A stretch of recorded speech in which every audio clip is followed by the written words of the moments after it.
Hello everyone, good to see you. Welcome back. Tonight we're going to make bruschetta on puff pastry. I'm going to use fresh tomatoes from the garden, basil that I've dried that I've picked from my garden, and freshly shredded Parmesan cheese. Okay, so we're going to start off with the puff pastry that you buy in the freezer section at your grocery store. You're going to let that thaw and stretch it out into your 9 by 13 baking dish. You're going to drizzle it with a little olive oil and brush it on. Brush it all the way across that puff pastry. And then what I like to do to give that puff pastry a good head start on baking and a good crunch, I'm going to go ahead and put it in the oven for about 15 minutes until it puffs up. While it is baking, I'm going to go ahead and prepare my toppings for the bruschetta. I'm going to shred about a cup of Parmesan cheese, and then I'm going to slice about 2 large tomatoes.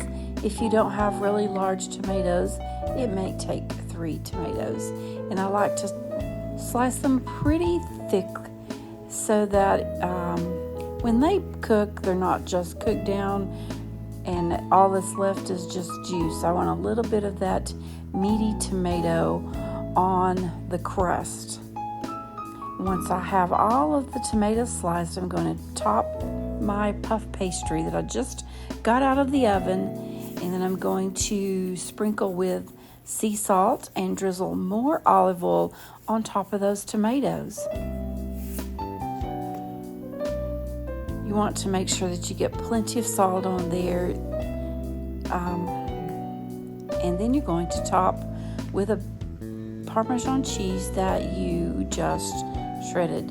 I always like to use fresh Parmesan cheese, not the powder stuff or the pre-shredded in a bag. I like the fresh Parmesan cheese. Nothing like it. Then I have some dried basil from my garden, so I dried this earlier in the month, and I'm just going to sprinkle that on top of the cheese. When you rub that together in your hand, you want to make sure you get out any stems that might seem to be a little bit hard. But you want to bake at 350 for about 30 more minutes. But here's the finished product. It's so delicious and crunchy. I hope you give this a try. It's one of my summer favorites. So thanks for watching. Hope you come back to see me.